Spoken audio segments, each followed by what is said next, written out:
Have you ever wanted to learn the names of some of the plants hiding in plain sight? You know, the ones we always walk past every day without even noticing. Join my daughter and me on our daily stroll to nursery to see what plants we can find. Down here we've got some white comfrey. Its leaves are large, hairy and oval shaped, and it has these clusters of small white tubular flowers. Traditionally it's been used in poultices and used for wound healing and for reducing inflammation. Now, are these forget-me-nots pretty? They've got small, narrow, hairy leaves and small blue flowers with a yellow centre. They symbolise remembrance and love. I've actually got these scattered all over my garden. We've got some hedge garlic, also known as Jack by the hedge or garlic mustard. You can actually eat the leaves and flowers on this one. It's got these distinctive heart-shaped leaves with toothed edges, and it does produce small white flowers. Right in front of it we've got one of my favourites, wild garlic. This one's quite easy to identify, but do check out my wild garlic ID video, which will go into a lot more detail. Over here you've got some grape hyacinths. Again, we've got some of these in our garden. They're really quite distinctive with these blue or purple bell-shaped flowers. Over here we've got some snowdrop anemones. In the early part of spring you often come across wood anemones. They're really quite similar, but you can tell the difference between the snowdrop and the wood because the snowdrop have much larger flowers and the snowdrops do bloom a bit later than the wood ones.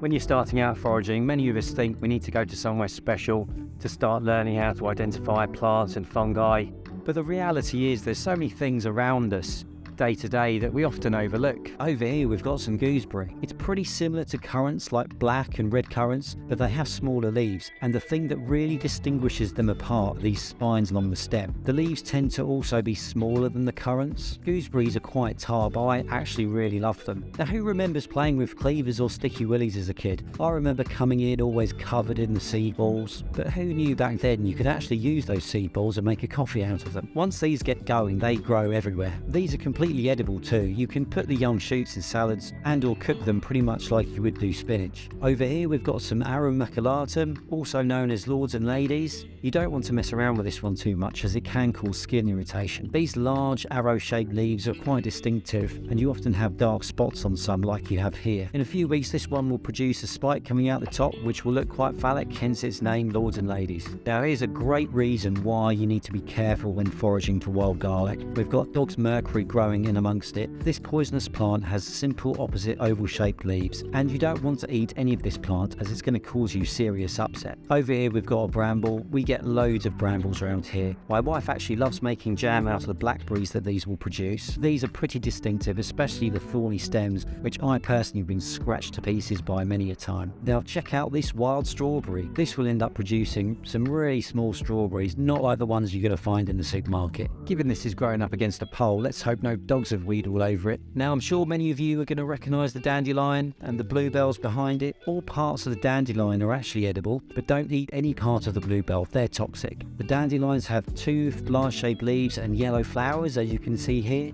and the bluebells, well, have blue bell-shaped flowers. Over here, we've actually got some wild garlic that's flowering. Just a point to add, you can eat these flowers too. Now, these pretty flowers are actually lesser celandine. They belong in the buttercup family. You can actually cook and eat the leaves and the flowers, but watch out, they are toxic if you eat them raw. Alright, over here we've got a currant plant. Now, telling currants apart can be really tricky when they're not flowering or fruiting. A little trick, use your nose. If you take red currant leaves and crush them, they don't smell like much. Black currants, to me, smell a bit like ribena, and the red flowering currant leaves, which we have here, well, there is only one way to describe this. They smell like cat pee, and these flowers tell me it's the red flowering currant. Over here we've got a spurge. You can tell it's a spurge because of its super simple flowers. Like, they don't even have any petals, but be careful when handling them. A lot of the spurge species have milky sap that can really irritate your skin. Now, at first glance, this bedstraw might remind you of cleavers. They are related, but fun fact, it did actually get its name bedstraw because it was once used as a mattress filler. Again, you can cook up the young shoots and use this one in salad,